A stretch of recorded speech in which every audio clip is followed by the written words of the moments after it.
Pod okriljem Anke Schittenhelm, Sajevon Su, Robertom Šrederjem in Jernejem Brancetom so se nam v sklopu drugega koncerta po mojstrskih tečajih predstavili mladi talentirani glasbeniki. Zakaj si se udeležila festivala Bled in masterklasa? Tega sem se udeležila v resnici zato, ker bo profesor Brance naslednje leto moj novi profesor in sem se hotela predtem malo pripraviti na to, kaj me čaka. In kaj te čaka? Kaj si ugotovila? V bistvu sem bila zelo navdušena nad tem, kako uči, kakšen način učenja ima in cela nova izkušnja, ta je bila super, tako da se že zelo veselim naslednjih 4 let. Kaj pa nasplošno tvoja glasbena pot? Koliko časa že igraš violino? Zdaj sem naredila višjo glasbeno, to pomeni 8 let violine. V osnovni šoli sem jo igrala.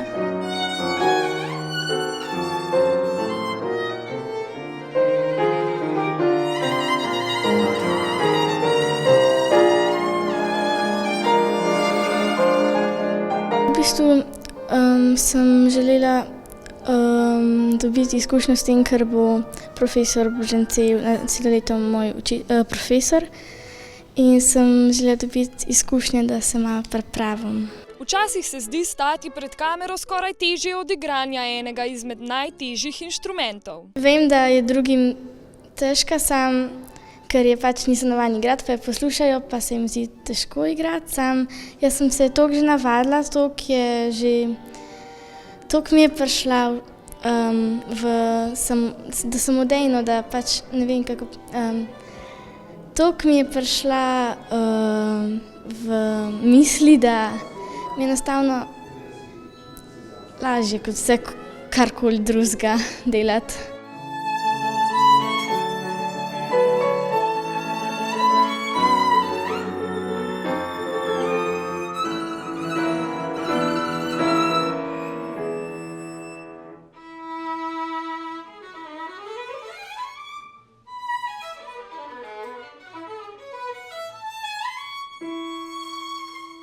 Ful fajn, pač s profesorjem se ful v redu razumem, ker pač ful zna na tak dober način pač povedati, kaj je treba popraviti, kaj, pa ne na tako, ne vem, preveč hudoben način. Kakšen je pa pravzaprav bil njegov pristop pri učenju violine? Ne vem, kaj bi rekla. Tak čim bolj na preprost način v bistvu povedati, čim bolj tako po domače, da zdaj ne vem s kakimi izrazi. Ja. Zakaj pa si ti začela igrati violino? Kakšni so bili tvoji glasbeni začetki? V bistvu začela sem na glasbeni šoli Celje pri 6 letih. Zdaj že malo več časa igram. Drugače pa to sem se kar tako v bistvu odločila, nikoli se nismo doma pogovarjali, kateri inštrument bi igrala. Pa ko smo se šli v glasbeno prijaviti, so v bistvu vprašali, kaj bi igrala, pa sem kar takoj rekla violino, sploh ne vem v bistvu, kako sem se spomnila. She gave me really beautiful new ideas about playing, especially Bach. It was something really new for me. I played it in a different way and I really enjoyed her ideas and her way of teaching. How about your musical path? When did you first grab the violin? It was actually 10 years ago and I was quite old for starting a musical instrument. I was 8 years old and I just grabbed it suddenly and it became my life.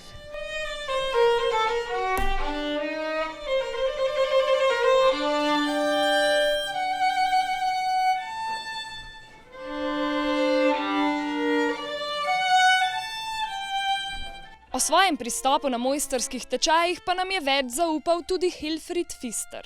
I have been practically from the beginning on, with 1 or 2 years exception, here in Bled, and it was great for me to observe how it grew and how it changed a little bit with the programs of the concerts, and it was always great for me, a great experience to work with, especially the Slovenian students, which are still very advanced for their age. So you can be very proud in Slovenia that you have so many good players. And how about violin itself? When did you begin to play it? Quite late. I come from a family with painters. So my father painted, my two brothers, older brothers, paint, and it was just a pure coincidence because there was a violin lying around somewhere in the house where we lived, and then I tried very secretly because I was not allowed to touch it, but I did, of course. My mother heard it then, and then so my parents decided to send me to a music school, but it was already quite late. So with 9 years, what nowadays is not too late, but very unusual. And what is your approach towards students playing violin?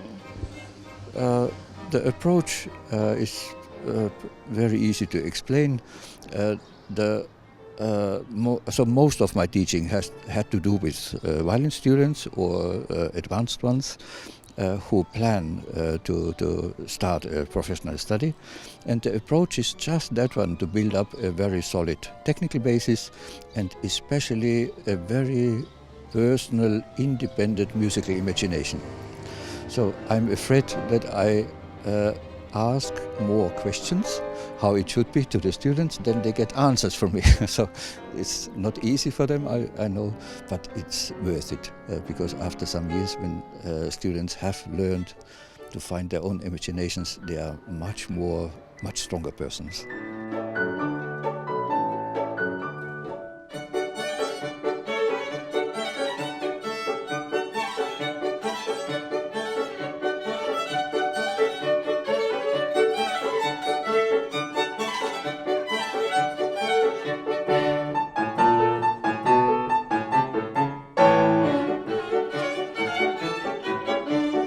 Glasba mi pomeni vse. Spremlja me v bistvu celo življenje, ne samo v obliki violine, ampak tudi drugačne glasbe, ne vem, rock recimo. Ampak ja, violina mi pomeni, sploh si ne predstavljam, da bi jo recimo zdaj nehala igrati, zaradi tega, ker je to del življenja, lahko se izražam skozi violino,